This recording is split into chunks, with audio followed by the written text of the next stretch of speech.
नमस्कार मित्रों, कैसे हैं आप सभी लोग। उम्मीद करता हूँ आप सभी लोग बढ़िया होंगे, मस्त होंगे। एक छोटी सी घटना का जिक्र करना चाहता हूँ जो कि यही हमारे लखनऊ की है। यहाँ पर एक बुज़ुर्ग दंपत्ति रहा करते थे। उनके 2 बेटे थे और दोनों ही बाहर रहते थे। घटना का जिक्र मैं क्यों कर रहा हूँ, मैं थोड़ा संक्षेप में बताता हूँ। दरअसल अभी बहुत जल्द ही उस बुज़ुर्ग दंपत्ति ने खुद को गोली मार के आत्महत्या कर ली। बुज़ुर्ग व्यक्ति ने एक लेटर लिखा, एक चिट्ठी लिखी। उसमें क्या लिखा, कैसे लिखा, मैं ये सारी घटना आप सभी को बताना चाहता हूँ। दरअसल जो बुज़ुर्ग व्यक्ति वो सेना में कर्नल से रिटायर हुए थे और वे लखनऊ के एक पॉस कॉलोनी में रहा करते थे। उनके 2 बेटे थे जो अमेरिका में रहते थे। यहाँ पर यह बताने की ज़रूरत नहीं है कि दोनों बेटों को परिवार ने कितना पढ़ाया, समझाया और उनका लालन पालन में कोई कसर नहीं छोड़ी। बच्चे सफलता की सीढ़ियाँ चढ़ते गए और पढ़ लिख कर इतने योग्य हो गए कि दुनिया के सबसे नामी गिरामी कॉरपोरेट कंपनी में नौकरी मिल गई। और संयोग से दोनों भाई एक ही देश में रहते थे, लेकिन अलग अलग परिवारों में, अलग अलग बीवी बच्चे अपना लेकर अलग रहते थे।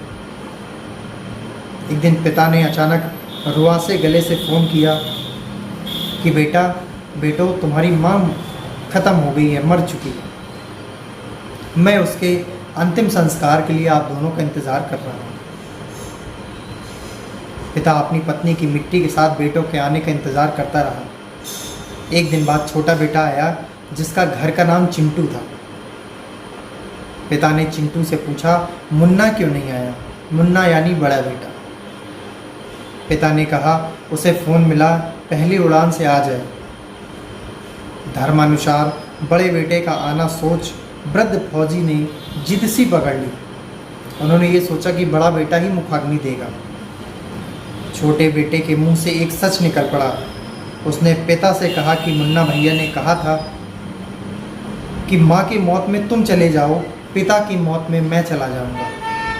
ये छोटा बेटा जो चिंटू है, उसके मुख से एक सच निकल पड़ा। उसने बोला कि मुन्ना भैया ने मुझसे ये कहा है कि माँ की मौत में तुम चले जाओ, पिता की मौत में मैं चला जाऊंगा। इतना सुनकर कर्नल साहब कमरे के अंदर गए और खुद को कई बार संभाला। उन्होंने चंद पंक्तियों का एक पत्र लिखा जो इस प्रकार था, प्रिय बेटो, मैंने और तुम्हारी माँ ने बहुत सारे अरमानों के साथ तुम्हें पाला और पोसा, दुनिया के सारे सुख दिए, देश दुनिया की बेहतरीन जगहों पर शिक्षा दी। जब तुम्हारी माँ अंतिम सांस ले रही थी तो मैं उसके पास था। वह मरते मरते तुम दोनों का चेहरा देखना चाहती थी और तुम दोनों को बाहों में भरकर चूमना चाहती थी। तुम लोग उसके लिए मासूम वही मुन्ना और चिंटू थे। उसकी मौत के बाद उसकी लाश के पास तुम लोगों का इंतज़ार करने के लिए मेरे सिवा और कुछ नहीं था। मेरा मन कर रहा था कि काश तुम लोग मुझे ढांढस बनाने के लिए मेरे पास होते। मेरी मौत के बाद मेरी लाश के पास तुम लोगों का इंतज़ार करने के लिए कोई और नहीं मिले होगा। सबसे बड़ी बात यह है कि मैं नहीं चाहता कि मेरी लाश निपटाने के लिए तुम बड़े भाई को आना पड़े। इसीलिए अच्छा यह है कि अपनी माँ के साथ मुझे भी निपटा कर ही जाओ। मुझे जीने का कोई हक नहीं है, क्योंकि जिस समाज ने मुझे जीवन भर धन के साथ सम्मान भी दिया, मैंने समाज को अशुद्ध नागरिक दिए।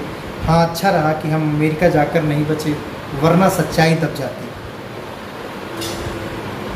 मेरी अंतिम इच्छा है कि मेरे मेडल तथा फ़ोटो बटालियन को लौटाया जाए, घर का पैसा नौकरों में बांटा जाए, जमा पूंजी आदि वृद्ध सेवा केंद्र और आदि सैनिक कल्याण में दी जाए। तुम्हारा पिता। कमरे से ठाई की आवाज़ आती है और कर्नल साहब ने खुद को गोली मार ली। यह क्यों हुआ, किस कारण हुआ, कोई दोषी है या नहीं है, मुझे इसके बारे में कुछ नहीं पता। लेकिन वास्तविकता यही है कि यह घटना पूरी तरीके से सत्य है। एक बुजुर्ग पिता जिसे अपने बेटों का इंतज़ार था, बड़ा बेटा कहता है कि माँ की मौत में तुम चले जाओ, छोटे पिता की मौत में मैं चला जाऊंगा। इस तरीके से वाक़या जो है वो मन को झकझोर देने वाले हैं। हमें अपने माँ बाप के साथ रहना है, उनको समय समय पर ख्याल करना, उनकी चिंता करनी है। यही हमारा परम कर्तव्य है। धन्यवाद।